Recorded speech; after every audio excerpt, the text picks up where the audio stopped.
Exode 33 verset 11 Johnny Beiko e bato fɛ cɛma.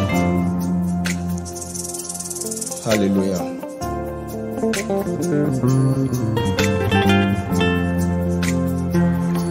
Bato fɛ cɛma, oh Jehovah la Johnny e ne marabaye bato fɛ cɛma Johnny e ne marabaye bato fɛ cɛma, oh Jehovah la Jehovah Yenga Allah bato fɛ cɛma Yenga Allah Johnny e ne kɔlɔsi ba ye bato fɛ cɛma Johnny e Johnny e bato fɛ cɛma, oh Jehovah la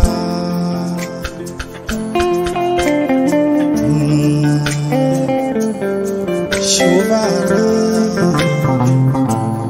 Kolosiba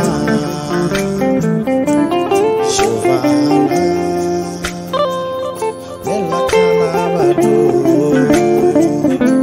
Nella Canaba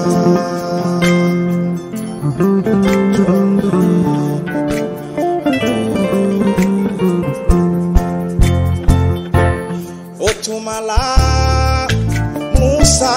ni Israeli bon sonye dongilida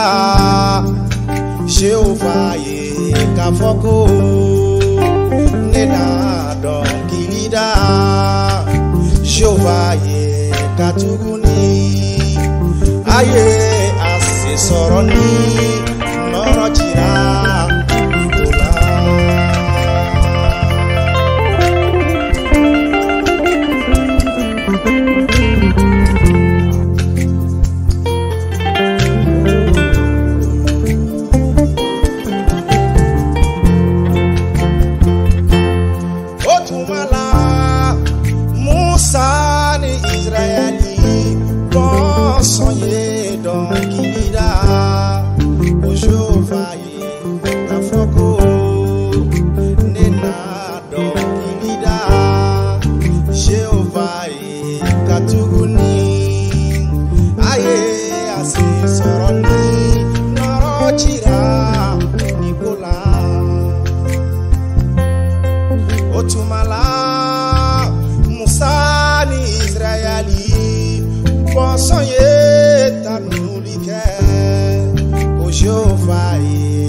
Foko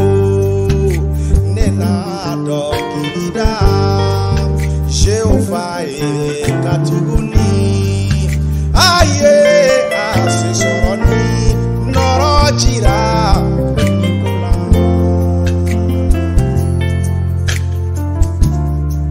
oh hallelujah Jésus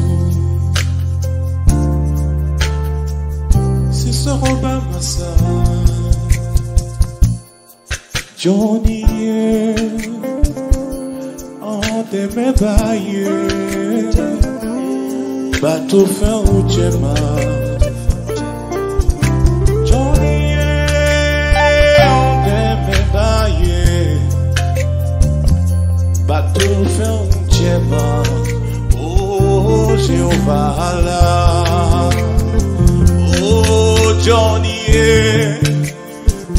oh nyabaye bato fɛ cɛma, oh Johnny oh nyabaye bato fɛ cɛma, oh Jehovah